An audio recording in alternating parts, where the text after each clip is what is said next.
Subscribe பண்ணுங்க. அப்படியே பக்கத்துல இருக்க பெல் ஐகானையும் பிரஸ் பண்ணுங்க. இந்த மாத துவக்கத்தில் மேசராசிக்கு என்ன கிரகநிலை இருக்குது அப்படின்னா, ராசிக்குள்ளேயே சூரியன் உச்சமாக இருக்கிறாரு. 2ஆம் இடத்துல குரு பகவான், 4ஆம் இடத்துல செவ்வாய் பலம் இழந்து இருக்கக்கூடிய ஒரு சூழ்நிலை, 6ஆம் இடத்துல கேது, 12ஆம் இடத்துல 4 கிரகங்களினுடைய சேர்க்கை, சுக்கிரன், புதன், சனி, ராகு, இந்த கிரகங்களினுடைய இணைவு 12ஆம் இடத்துல இருக்கு. ஸோ இந்த கிரகநிலைகளின் அடிப்படையில் தான் இந்த மாதமானது பிறக்குது. இந்த மாதத்தில் என்னென்ன கிரகங்கள் பயிற்சி ஆகுது அப்படின்னா, ஃபஸ்ட்டு சித்திரை மாதம் 1ஆம் தேதி 14/4/2025 அன்னைக்கு சூரியன் உங்கள் ராசிக்கு 12ஆம் இடமான விரயஸ்தானத்திலேருந்து ராசிக்குள்ளே வரார். உச்சமாடியது 5ஆம் அதிபதி ராசியிலேயே பலம் அடையக்கூடிய ஒரு சூழ்நிலை, ரொம்ப ரொம்ப அற்புதமான அமர்வுது. அதே போல் சித்திரை மாதம் 23ஆம் தேதி 6/5/2025 அன்னைக்கு புதன் பகவான் உங்களுடைய ராசிக்கு 12ஆம் இடத்துலேருந்து ராசிக்குள்ளே வர்றார். இந்த 2 கிரக பயிற்சிகள் மட்டும்தான் இந்த மாதத்தில் நடக்குது. மாத இறுதியில் சித்திரை 31 அன்னைக்கு குரு பயிற்சி, நம்ம எல்லோரும் எதிர்பார்த்துட்டு இருந்தால் குரு பயிற்சி நடக்குது. அது அடுத்த மாதம்தான், வைகாசியில் தான் உங்களுக்கு இம்பேக்ட் பண்ணும். அதுலேருந்து தான் உங்களுக்கு குரு பயிற்சினால் என்னென்ன பலன்கள் மாறுது அப்படிங்கிறது அப்போ தான் இம்பேக்ட் பண்ணும். இருந்தாலும் இந்த மாத இறுதியில் மாறுறதுனால அதை சொல்கிறோம். ஓகே, ஸோ இதுதான் கிரகப்பயிற்சி. ஸோ இதனால் என்னென்ன மாற்றங்கள் வரப்போகுது அப்படிங்கிறத பார்க்க போகிறோம். நான் சொல்லக்கூடிய ஒவ்வொரு கிரகமாக சொல்லுவேன். அதனுடைய தசாபுத்தி அந்தரங்கள் உங்களுடைய சுய ஜாதகத்தில் நடந்துட்டு இருந்ததுன்னா கண்டிப்பாக நான் சொல்கிறது 100% நடக்கும். தசாபுத்தி இல்லைனாலும் நடக்கும். அது பெருசாக நம்மளால் நோட்டீஸ் பண்ண முடியாது, அவ்வளோதான். சரி, ஓகே. இப்போ சூரியன் அப்படின்னு சொல்லக்கூடிய கிரகம் கண்ணுக்கு முன்னாடி தெரியக்கூடிய தெய்வம். சூரியனும் சந்திரனும் வேறு எந்த கிரகத்தையும் பெருசாக நீங்கள் பார்க்க முடியாது இல்லையா? ஆனால் சூரியனை தினமும் பார்க்குறோம், சந்திரனையும் பார்க்குறோம். வளர்பிறை காலங்களில் தேவைப்பட்ட அமாவாசைக்கு முன்னாடி ஒரு 4 நாளும் பின்னாடி ஒரு 4 நாளும் பெருசாக சந்திரனை பார்க்க முடியாது. அப்போவும் அடுத்த பிறைக்கே தெரிய ஆரம்பிச்சிடுவார். அமாவாசை அன்னைக்கு மட்டும்தான் மறையிறது. ஸோ அப்போது கண்கண்ட தெய்வங்கள் அப்படின்னு பார்த்துட்டிங்கன்னா சூரியனும் சந்திரனும் இல்லையா? ஸோ அப்படிப்பட்ட ஒளி பொருந்திய சூரியன் உச்சமடையக்கூடிய மாதம் இது. இது யாருக்கெல்லாம் நல்லது அப்படிங்கிறத தாண்டி மேஷத்துக்கு ரொம்ப ரொம்ப நல்ல விஷயம் அது. அதனால தான் தெய்வம் கண் திறக்கும் காலம் அப்படின்ற மாதிரியான விஷயங்களை சொல்லியிருப்பேன். தெய்வம் கண்ணுக்கு தெரிஞ்ச தெய்வம் அதுதான்.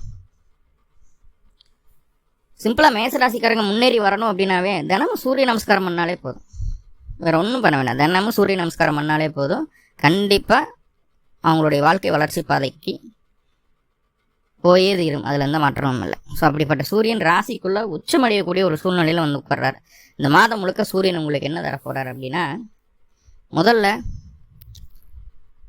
மேசராசி என்பவர்களுக்கு யாருக்கெல்லாம் குழந்தை பாக்கியம் இல்லையோ, குழந்தைக்காக எவ்வளவோ முயற்சி பண்ணிட்டு இருக்கீங்க, கிடைக்காமே இருந்துகிட்ருக்கு. ஸோ இந்த மாதிரி ஒரு சுச்சுவேஷன் இருக்கு இல்லையா? 2ஆம் இடத்துல இப்போ குருவும் இருக்கார். சித்திரை கடைசியில் தான் ஒரு பயிற்சி ஆகுது. இப்போது யாருக்கெல்லாம் இந்த குழந்தை பாக்கியம் இல்லையோ, அதுக்காக ட்ரை பண்ணிகிட்டு இருக்கீங்களோ, அவர்களுக்கெல்லாம் சரியாக முயற்சித்தால் கட்டாயம் புத்திர பேர் அப்படிங்கிறது கிடைக்கிறதுக்கு வாய்ப்புகள் உண்டு. கரு உண்டாயிடும். அது சுய ஜாதகத்தை பொறுத்து மருத்துவ செலவு பண்ணணுமா பண்ணக்கூடாதா அப்படிங்கிறதையெல்லாம் பார்த்துட்டு முடிவு பண்ண வேண்டியதாக இருக்கும். ஆனால் என்ன பண்ணால் நடக்குங்கிறத தெரிஞ்சுக்கோங்க. ஆனால் கண்டிப்பாக உங்களுடைய ஜாதகத்துக்கு ஏற்றார் போல் சில விஷயங்களை செய்யும்போது குழந்தை பேர் அதை உறுதிப்படுத்தி கொடுத்துறதும், முக்கியமாக ஆண் வாரிசு கர்மபுத்திரம் அப்படிங்கிற ஒரு விஷயத்தையே ஏற்படுத்துது. சரியான நேரத்தை பயன்படுத்திக்கிறோம். ஏன்னா சூரியன் 5ஆம் அதிபதி. முதல்ல புத்திர பேரை கொடுத்துருவார். 2வது குழந்தை இருக்குது சாமி அப்படின்னா, குழந்தைக்கு ஏதாவது தொந்தரவுகள் இருக்குது, உடல் தொந்தரவுகள் இருக்குது, இல்லை என் குழந்தைக்கு இன்னும் கல்யாணம் ஆகலை, இல்லை என் குழந்தைக்கு இன்னும் குழந்தை பிறக்கலாம், பேரம்பேத்தி எடுக்க முடியல. ஸோ இந்த மாதிரியான விஷயங்கள் எல்லாம் இருக்கும் இல்லையா? இப்போ உங்களுடைய குழந்தைகளுக்கு எந்த பிரச்சனையாக இருந்தாலும் சரி கட்டாயம் அது சரி செய்யப்படுவதற்குண்டான வாய்ப்புகள் அதிகமாக இருக்கு. இந்த மாதமே ரெடி ஆயிடுன்னு சொல்லலை, ஆனால் இந்த மாதம் அந்த பிரச்சனையை சரி பண்ணுறதுக்குண்டான ஆரம்பமாக இருக்கும். அதை உறுதியாக சொல்ல முடியும். ஸோ 2வது விஷயம். 3வது ஒரு பாசிட்டிவ் அப்படின்னா, மேற்கல்வி படிச்சுட்ருக்கீங்க, யூஜி பிஜியெல்லாம் முடிச்சாச்சு, டாக்டரேட் பண்ணுறோம், எம்ஃபில் பண்ணுறோம், பிஹெச்டி இதெல்லாம் பண்ணிகிட்டே இருக்கிறோம். ஆனால் அதில் ஒரு ரொம்ப நாளாக ட்ரை பண்ணிட்டுருக்கேன், இன்னும் பிஹெச்டி சர்டிஃபிகேட் வாங்க முடியல ஸோ இந்த மாதிரி விஷயமெல்லாம் இருக்கும் இல்லைங்களா? படிப்பு சம்மந்தமாக உங்களை முன்னேற்றுவதற்குண்டான, உங்களுடைய தகுதியை உயர்த்துவதற்குண்டான கல்விகள் இருக்கும் இல்லையா? அந்த கல்வியில் ஏதாவது தடைகள் இருந்தாலும் இந்த காலகட்டம் அது தடை நீங்கி அது வெற்றி பாதையை நோக்கி போகும் அப்படிங்கிற விஷயத்தை சொல்லுது இந்த சூரியன் 5 கூடிய ஒரு ராசியில் இருக்கிறதுனால. மூன்றாவதா, உங்களுடைய நல்லா பாருங்கள், உங்களுடைய பூர்வீகம் சுயஜாதகத்தில் 5ஆம் இடம் நல்லா இருக்கணும், அந்த விஷயங்கள்லாம் இருக்குது. அப்படின்னா தான் பூர்வீகம் நிற்கும் அப்படிங்கிறதெல்லாம் இருக்குது. அதையெல்லாம் தாண்டி பொதுவாக உங்களுடைய பூர்வீகம், முன்னோர்களுடைய சொத்து, இது முன்னோர்களுடைய சொத்துன்னு சொல்லலாம். நிலம் சேர்த்து வச்சுருந்தா சொத்து, நல்ல பேரை சேர்த்து வச்சுருந்தா அதுவும் சொத்து தான் இல்லையா? இப்போ உங்கள் முன்னோர்களினுடைய ஆசீர்வாதம் கிடைக்கக்கூடிய ஒரு காலம் அப்படின்னு சொல்லிடலாம். பூர்வீக சொத்தில் ஏதாவது பிரச்சனை இருக்குது அப்படின்னா அந்த பிரச்சனையை தீர்ப்பதற்குண்டான ஒரு நல்ல வழித்தடம் கிடைக்கும். நல்ல வழித்தடம் கிடைக்கும் கண்டிப்பாக.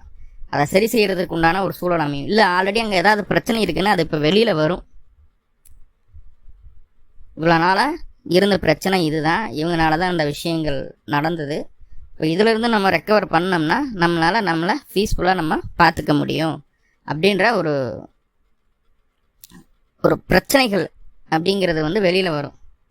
வெளியில் வந்ததுக்கப்புறம் பிரச்சனைக்கான தீர்வு சிம்பிளாக கிடச்சிடும். இப்போ பூர்வீகம் சம்மந்தமான விஷயங்கள் உங்களுக்கு சாதகமாகுது. மூன்றாவதாக பார்த்துட்டிங்கன்னா இன்னொரு நல்ல விஷயம் என்ன தெரியுங்களா? குல தெய்வ அனுகிரகம். தெய்வ அனுகிரகம் இருக்கு இல்லையா? குலதெய்வ அனுகிரகம் அது பூரணமாக கிடைக்கிறதுக்கு உண்டான ஒரு சூழ்நிலையை சொல்லுது. அப்போது இந்த சித்திரை மாதத்தில் ஒரு முறையாவது உங்களுடைய குலதெய்வ கோவிலுக்கு போயிட்டு வந்துடுங்க. ஒரு முறையாவது குலதெய்வம் கோவிலுக்கு போயிட்டு வந்துடுங்க.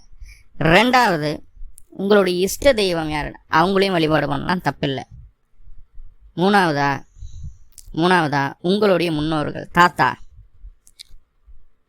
இருக்கிறாங்கன்னா அவங்ககிட்ட ஆசீர்வாதம் வாங்கிடுங்க. இல்லை அப்படின்னா அவங்களுடைய ஃபோட்டோவாக தான் இருக்காங்க அப்படின்னா அவங்கள நினச்சிட்டு மனசார அவங்கள மனசுக்குள்ளே அவங்களுடைய உருவத்தை கொண்டு வந்துட்டு மனசார பிரார்த்தனை பண்ணிவிட்டு எந்த ஒரு காரியத்தையும் ஸ்டார்ட் பண்ணுங்கள். சித்திரை 1 அன்னைக்கு இந்த வேலையை செய்யுங்க. இருந்தாங்கன்னா அவங்கள்ட்ட ஆசீர்வாதம் வாங்கிடுங்க. ரொம்ப ரொம்ப நல்ல ஒரு பலனை இது கொடுக்க தயாராக இருக்குது அப்படிங்கிறத புரிஞ்சுக்கோங்க. ஓகே சார், நான் ஒர்க் பண்ணிகிட்ருக்கேன், நீ என்ன வேலை செஞ்சாலும் அதுக்குண்டான ஒரு ரெக்கக்னேஷன் கிடைக்க மாட்டேது. நான் திறமையான மனிதன் தான், நல்லா மற்றவங்கள விட நான் பர்ஃபெக்டாக ஒர்க் பண்ணுறேன், அதுக்குண்டான ரெக்கக்னேஷன் மட்டும் எனக்கு கிடைக்கவே இல்லை அப்படின்னா பயப்படவே படாதீங்க. இந்த மாதம் உங்களுடைய திறமைக்கேற்றவாறு நல்ல ரெக்கக்னேஷன் கிடைக்கும். பதவி உயர்வுகள் கிடைக்கும், பதவி பொறுப்பு எல்லாமே கிடைக்கும், நல்ல அங்கீகாரம் கிடைக்கும். உங்களுடைய திறமைக்கான அங்கீகாரம் கிடைக்கக்கூடிய ஒரு அற்புதமான காலம் இது அப்படிங்கிறத சொல்லுது. அடுத்ததா இன்னும் சிறப்பாக சொல்ல போனோம் அப்படின்னா வந்து தொழிலில் வேலையில் அந்த ப்ரொமோஷன் பதவி இந்த மாதிரியெல்லாம் கிடைக்குது இல்லையா? அதோடு சேர்ந்து அலைச்சலும் இருக்கும். ஒரு இடையில் உட்காந்து நம்மளால் வேலை செய்ய முடியாது. ஸோ அலைஞ்சு தெரிகிற மாதிரியான ஒரு சூழ்நிலைகளை சொல்லுது. முக்கியமாக இரவு நேரங்களில் கூட வேலை செய்கிறதுக்கு உண்டான ஒரு சூழ்நிலையை ஏற்படுத்துது. ஏன்னா இப்போ தான் 7:30 சனி வேறு ஸ்டார்ட் ஆகிருக்கு. அப்போ வேலையில் கொஞ்சம் அலைச்சலாக டென்ஷனாக கொடுத்து தான் ஆகணும். இரவு நேரங்கள் கூட பணி செய்ய வைக்கும், ஓய்வு இல்லாமல் உழைக்க வைக்கும் அப்படிங்கிறத சொல்லுது. ஸோ அது ஒரு பக்கம் இருந்தாலும் அந்த உழைப்புக்கேற்ற அங்கீகாரம், நீங்கள் 10 மடங்கு வேலை செஞ்சீங்கன்னா 20 மடங்கு அங்கீகாரம் கிடைக்கும். அது இந்த மாதம் யாருனாலையும் அது மாற்ற முடியாது. சரி, ஓகே. அடுத்ததா, அப்பாவுக்கும் பையனுக்கும் பிரச்சனையாகவே இருந்துகிட்டு இருக்கு. என் பையன் எப்போ என்கிட்ட வந்து பேசுவான் அப்படின்னா, இந்த மாதம் உங்கள் பையனுக்கு என்ன பிடிக்குமோ, நீங்கள் எப்படி இருந்தால் உங்கள் பையனுக்கு பிடிக்குமோ அல்லது உங்கள் மகளுக்கு பிடிக்குமோ மகனுக்கு பிடிக்குமோ அந்த விஷயத்தை செய்யுங்க.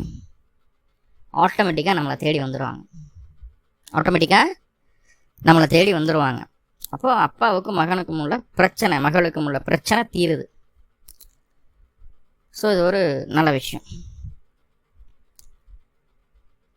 அதே போல் இந்த காலகட்டம் அந்த கற்பனையை பயன்படுத்தி, அதாவது எப்படின்னா ஒரு பாட்டு எழுதுகிறோம், கவிதை எழுதுகிறோம், கதை எழுதுகிறோம். ஸோ இந்த மாதிரி கற்பனையை பயன்படுத்தி ஒரு விஷயத்தை உருவாக்குறோம் அப்படின்னா அவங்களுக்கு அவங்களுக்கு இந்த காலகட்டம் சூப்பராக இருக்கும். கற்பனை வளம் ரொம்ப ரொம்ப நல்லா வரும். கதையாசிரியர்களாக இருக்கலாம், பாட்டு எழுதுறவங்களாக இருக்கலாம், ஒரு எந்த ஒரு விஷயத்தையும் கற்பனையாக செய்யக்கூடிய அனைத்து நபர்களுக்கும் நல்லாயிருக்கும். இயலிசை நாடகத்துறையில் இருக்கிறவங்களுக்கும் நல்லாயிருக்கும். ஸோ அதெல்லாம் சூரியன் உங்களுக்கு தரக்கூடிய நல்லவைகள். இன்னும் சொல்லப்போனால் நீங்கள் எதிர்பார்த்துட்டு இருப்பீங்க, ஒருத்தர் மேலே விருப்பம் இருக்கும், அவங்கள எதிர்பார்த்துட்டு இருப்பீங்க, அவங்க நம்மகிட்ட வந்து ப்ரப்போஸ் பண்ணுவாங்களா, நம்ம போய் சொல்கிறதுக்கு தைரியம் இருக்காது, இல்லை யோசிச்சுக்கிட்டு இருக்கிறப்போம். சரியா? ஆனால் இந்த காலகட்டம் நீங்கள் எதிர்பார்க்கறது நடந்துடும். உங்களுடைய ஆசை, உங்களுடைய விருப்பம், உங்களுடைய காதல் உங்களை தேடி வருகிறது அப்படிங்கிறத சொல்லுது. ஸோ இது எல்லாம் இருக்குது இல்லையா? ஆனால் உங்களுடைய ராசி அதிபதியான செவ்வாய் என்ன பண்ணுறாரு? போய் பலம் இழந்து உட்காந்துருக்காரு 4ஆம் இடத்துல. இது எல்லாத்தையும் விட்டுட்டு நம்ம சொன்ன விஷயம் நம்மளுக்கு ஃபேவராக நடக்கும், நம்ம எல்லாமே கிடைக்கும், இல்லைன்னு சொல்லலை. 5ஆம் அதிபதி ராசியில் இருந்ததுன்னா எல்லாமே கிடைக்கும், இல்லைன்னு சொல்லலை. ஆனால் அதையெல்லாம் விட்டுட்டு நம்ம மனசு என்ன ஆகும்? வீடு, வண்டி, வாகனம், தாயார், உங்களோட உடல் ஆரோக்கியம், பெரிய பதவி கிடைக்கும், அதை விட்டுருவோம், சிறுசுக்கு ஆசைப்பட்டிருப்போம். ஸோ அந்த மாதிரி மனநிலைமை இருக்கும் உங்களுக்கு. கொஞ்சம் கான்ஃபிடன்ட் லெவல் இந்த காலகட்டம் கொஞ்சம் கம்மியாக இருக்கிற மாதிரி சொல்லுது, ராசி அதிபதி பலம் இழக்கிறதுனால. ஸோ அப்படியெல்லாம் இல்லை, ராசிக்குள்ளே சூரியன் இருக்கார், அதை சரியாக பயன்படுத்திக்கோங்க. உங்களால் எல்லாமே முடியும்னு நம்புங்க, கண்டிப்பாக சக்ஸஸ் பண்ணிடுவீங்க. ஸோ இப்போது அந்த சூரியன் ராசிக்குள்ளே இருக்கிறதுனால நன்மைகளை பார்த்தோம்.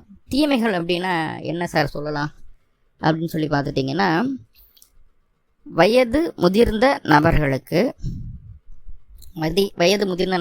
அந்த இருதயம் சார்ந்த பிரச்சனைகள் யாராவது இருக்குது, இருதயம் சார்ந்த பிரச்சனைகள் இருக்குது அப்படின்னா கண்டிப்பாக அவங்கள கொஞ்சம் கவனமாக பார்த்துக்கணும்.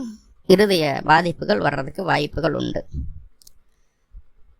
ஹார்ட் பேஷண்ட்டாக இருக்கீங்க அப்படின்னா டக்குன்னு ஒரு ரெமெடி மெடிசன் எப்போதும் கையிலே வச்சுக்கோங்க அப்படின்னு சொல்லி டாக்டர் கொடுப்பாங்க.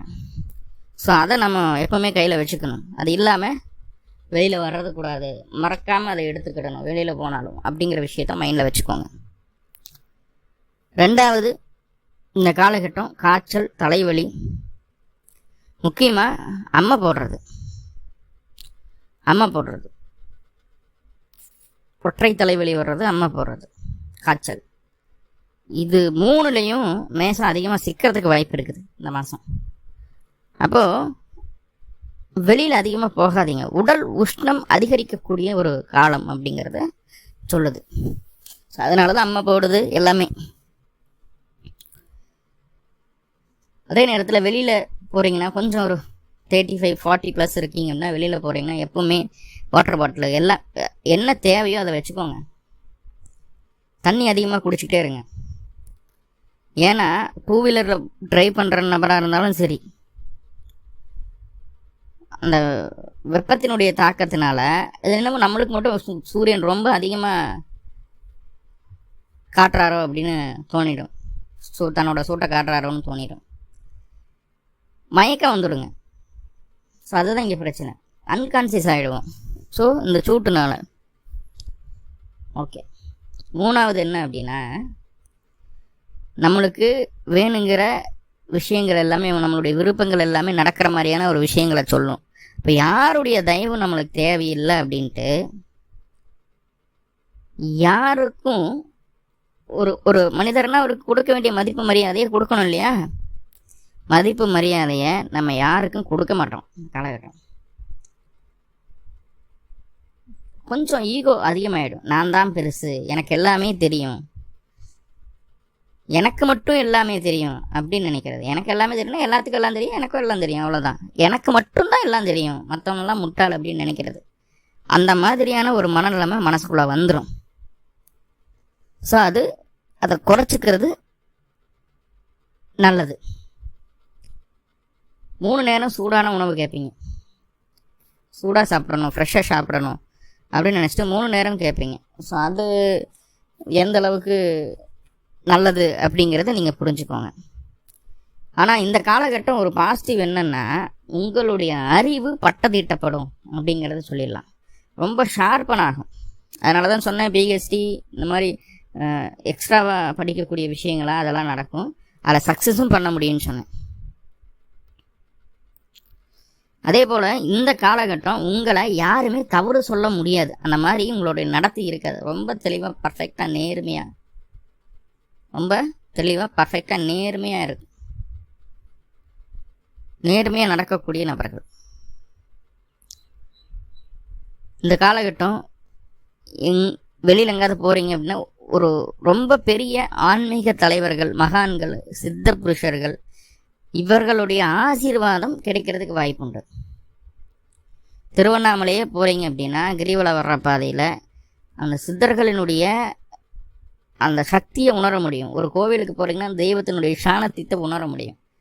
அந்த உணர்வை, அந்த தெய்வத்தோட கனெக்ட் ஆகிற விஷயத்தை இந்த சூரியன் உங்களுக்கு எடுத்து தருவார்.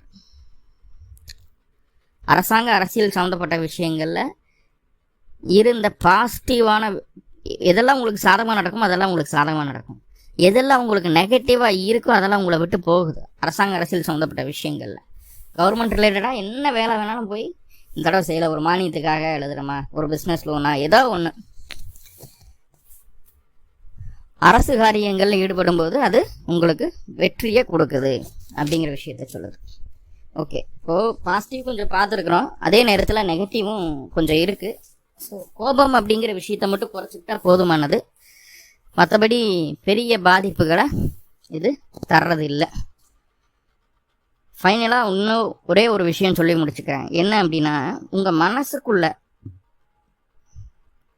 இருக்கக்கூடிய ஆசைகளை, விருப்பங்களை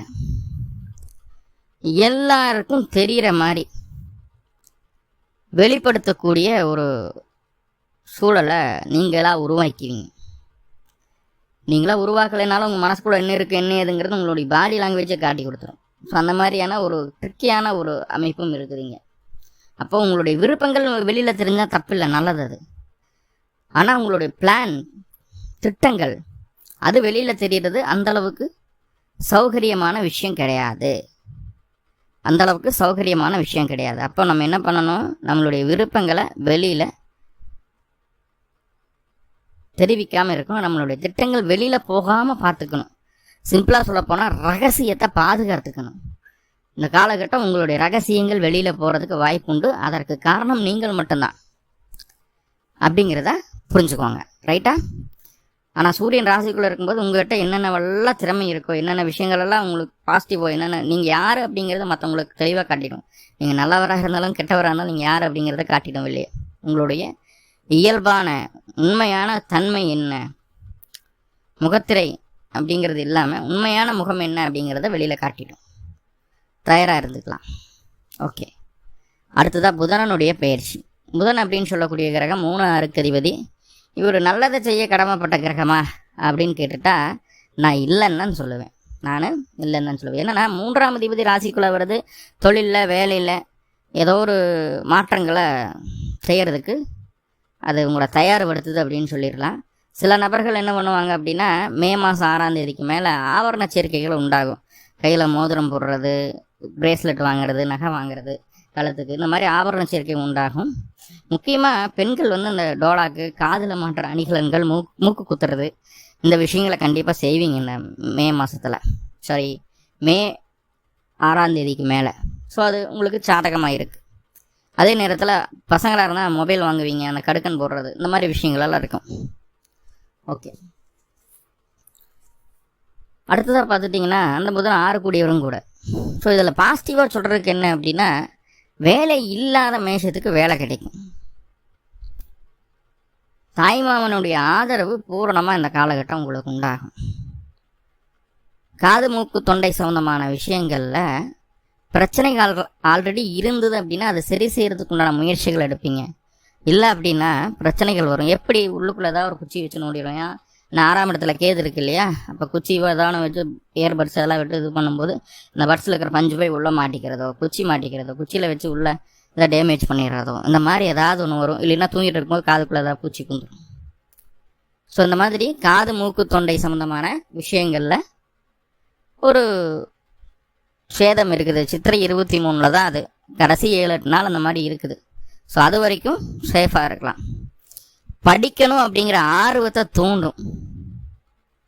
எந்த ஒரு விஷயத்தையும் தெரிஞ்சுக்கணும் அப்படிங்கிற ஒரு ஆர்வத்தை தூண்டக்கூடிய ஒரு அமைப்பாக இருக்குது. ஸோ அதை நம்ம புரிஞ்சுக்கணும். குழந்தைகள் மீது பிரியம் ஏற்படும், காதல் மலரக்கூடிய காலகட்டம். அது சூரியன் வரும்போது அதே தான், புதனுக்கும் அப்படி தான். சகோதர வழி ஆதரவு, முக்கியமாக மாமனாருக்கும் மருமகனுக்கும் மாமியாருக்கும் மருமகளுக்கும் இருந்து வந்த பிரச்சனைகள் தீரும். மாமனாரினுடைய ஆதரவு உங்களுக்கு பூரணமாக கிடைக்கும். ஸோ இந்த மாதிரி நிறைய பாசிட்டிவ் இருக்குது. உங்களுடைய அறிவு பட்டத்திட்டப்படும் ராசிக்குள்ள புதன் வந்துட்டாலே. ஓகே, ஸோ இதுதான் இந்த மாதத்தில் நடக்கக்கூடிய கிரக பயிற்சிகள், என்னென்ன இதனால் என்னென்ன விஷயங்கள் உங்களுக்கு நடக்கும் அப்படிங்கிறது கிளியராக பார்த்துருக்கோம். ஸோ இதில் கொஞ்சம் நெகட்டிவ் இருக்குது இல்லையா, நெகட்டிவை குறைச்சிக்கிறதுக்கு என்ன பண்ணணும் அப்படின்னா சிம்பிள், சூரிய நமஸ்காரம். பழமையான சிவாலயங்களுக்கு போயிட்டு நீங்கள் பிறந்த கிழமை அன்னைக்கு 2 நல்லெண்ணெயும் போட்டு வழிபாடு பண்ணிட்டு வாங்க. அந்த கோபதாபங்களெல்லாம் குறையிறதுக்கு கொஞ்சம் நேரம் மெடிடேஷன் பண்ணுங்க, போதும். சிவனை வழிபடுறதுனால எதையும் உளறி வைக்காமல் இருப்பீங்க, திட்டங்கள் வெளியில் போகாமல் இருக்கும், ரகசியம் காக்கப்படும். தியானம் பண்ணுறது உங்களுடைய கோபத்தை குறைக்கும். ஸோ இது மட்டும் இருந்தால் இந்த மாதம் ரொம்ப சக்ஸஸ்ஃபுல்லான ஒரு ஆளாக உங்களால் மாற முடியும். அதுக்குண்டான ஆப்பர்ச்சுனிட்டியை க்ரியேட் பண்ணக்கூடிய மாதமாக இருக்குது. இந்த மாதமே சூரிய வம்சம் பண்ண மாதிரி பெரிய ஆளாயிடுவீங்கன்னு சொல்லலை, ஆனால் அதுக்குண்டான ஸ்டார்டிங் பாயிண்ட் இந்த மாதம் உறுதியாக. மேலும் மேசராசி அன்பர்களுக்கு அனைத்தும் நன்மையாகவே நடக்கணும்னு சொல்லி எல்லாம் போல பரம்பொருளை பிரார்த்தனை பண்ணிவிட்டு இந்த பதிவை முடிச்சுக்கிறேன். மேலும் தகவலுக்கு எங்கள் சேனலை மறக்காமல் சப்ஸ்கிரைப் பண்ணுங்கள். நன்றி.